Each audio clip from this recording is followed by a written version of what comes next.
Now, modern day anime and manga are kind of a mix, a creative borrowing of things that come from the West, that came from Buddhism, which came through China, as well as indigenous tradition. So, how did the West get in there? And what's key is the United States played an important role in Japan's contained kind of relation with the West. There was in the 16th into the 17th century a kind of connection between the two, but Japan ended up rejecting that and closing the country.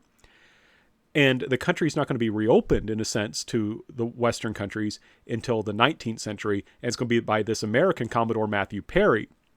And basically what Perry does is he comes into Tokyo Bay with a bunch of warships and says, open up the country or I'm going to blow you up.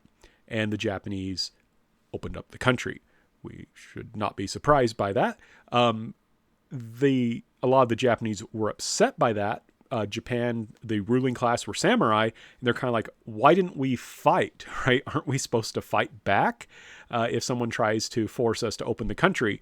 Why are we just letting these barbarians do this? But I'm getting a little bit ahead of myself, but do keep that in the back of your head. So this is the American Commodore Matthew Perry that is going to force Japan to open its doors in 1853, 54. You'll notice that's his photo on the right. And on the left is a Japanese rendition of him. And I think it's a fascinating image to look at because it does look like Perry in many respects. You know, you can see the connections. Some of it's a little bit different. I like how they did the patterns on his epaulets. Those are on his shoulders. They look very much like kind of traditional Japanese style. I'm confused about why they made his eyes blue.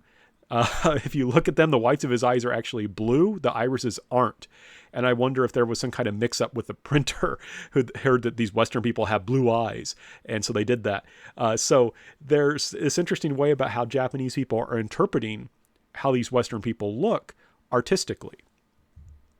And you can kind of see that here is one of the steamships that Perry brought into Japan, which were very powerful, spit out all this black smoke that the Japanese found very intimidating. And that's just a kind of nice Western image of it. Very beautiful, but it's meant to be very realistic. Here's the Japanese, more impressionistic view of what Perry's ship would have looked like. Right? To them, it is something frightening. It's scary. It's horrifying. And so there's this kind of interesting aspect, right? Many Japanese people are intimidated by the West. The West is big, it's scary, it's powerful, so powerful with these big ships and these big cannon that Japan had to open its doors without a fight. And just as an aside, one reason they didn't fight was they knew that 15 years earlier, in the late 1830s, early 1840s, China tried to fight and lost. So the Japanese said, oh, we're not going to chance that. But one thing I want to stress is that very quickly the Japanese adapted. They went from seeing these steamships as frightening to seeing the promise that they offered, right? This is an image of a Japanese steamship, and I say Japanese steamship because they made it themselves. They built this ship. Within just a few years of being exposed to Western technology, the Japanese are quickly adopting it. And whereas previously they had seen Western people in this kind of odd way or even frightening way, here you can see much more realistic renditions of Western people, right? They're not simply strange. They're not odd. They're just human beings that maybe look different. And if you look closely, like on the bottom left, I believe that's an Indian man.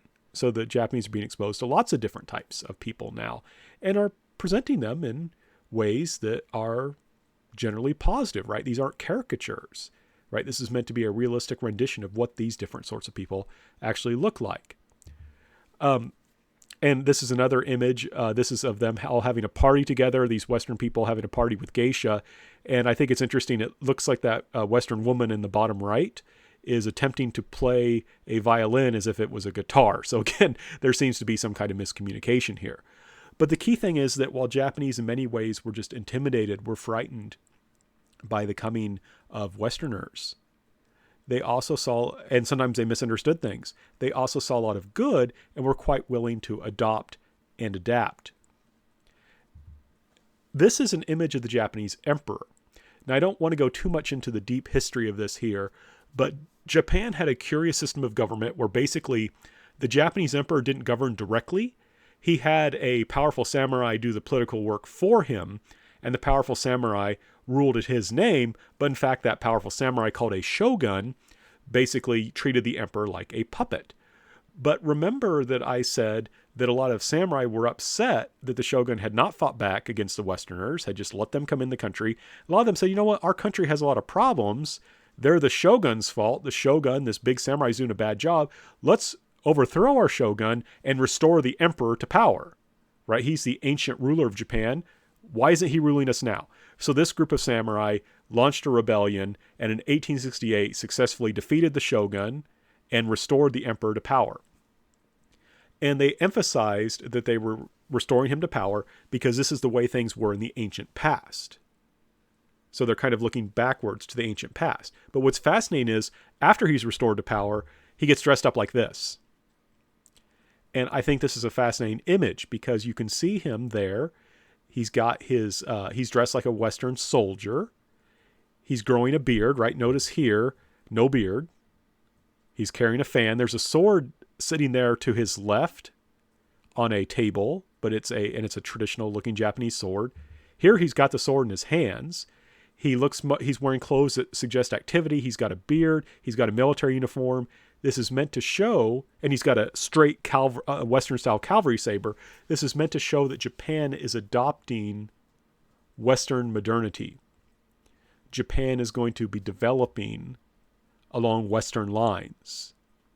So in Japan, you have this very interesting idea of, like, hey, let's restore this ancient emperor to power, but let's dress him in Western clothes and let's engage in a process of Westernization where we borrow things from the West while still remaining Japanese at our core. And he kind of symbolizes, right? He is still the Japanese emperor. He's still the descendant of Amaterasu, the sun goddess. That's why the Japanese have a sun on their flag, and it's called the land of the rising sun. But he can, because he is essentially always the emperor, this connection to the Japanese past, it's okay to dress him up and to adopt Western ideas. It's kind of paradoxical, but it worked really, really well and allowed Japan to become an increasingly wealthy country, advanced country that would, say, be able to bring in modern comics and animation. Before we get to that, though, I need to emphasize some things about how the Japanese government worked. So you can kind of think about Japan in a sense as like being a democracy that was about 30 years behind Western democracies, if that makes sense. First of all, they had a constitution. That constitution had, it's not just a constitution that was supposed to make the government powerful or to make just the emperor powerful. There was a diet, which is kind of like their Congress, that did have a lot of power. And this constitution also protected basic rights. Freedom of speech, freedom of the press, freedom of religion were all protected. Now, there was usually something in there like you have freedom of religion so long as it does not interfere with social order or something like that. They would have that limit there. But the fact was they did have some freedom of religion. Like I said, for example, they're about 30 years behind when they first bring out the Constitution. Basically, only 1% of men can vote. But by 1925, all men were given the right to vote. A law was passed in 1925, which gives all men the right to vote. Women will have to wait until after World War II to get the right to vote. So like I said, they're about 30 years behind. But I want to stress, Japan is a country dedicated to liberal democratic principles of like free speech and so forth. And they're becoming, in the 1920s, more liberal and more democratic, not less, right? They're extending the vote to more people. There are some limits, though. In that same year that all men were given the right to vote, there was a law passed called the Peace Preservation Law, which stated that you could basically be thrown in jail if you were a communist, or if you knew a communist and you knew that they were communists and you still hung around with them. Like, that law gave the government a lot of power to arrest people if they were connected to communism or socialism. So you can kind of think about it this way. The Japanese government was expanding freedom, but also making sure that if anyone believed something that could challenge the government at its core, they could take away that freedom. So don't think of freedom as like an absolute. Think about it as more or less freedom. In the 1920s, there's more freedom in Japan than there had been previously. It's not what you're going to find in Western democracy. but there is increasing freedom. And it's going to be sufficient freedom to allow for the development of a modern popular culture around comics and animation.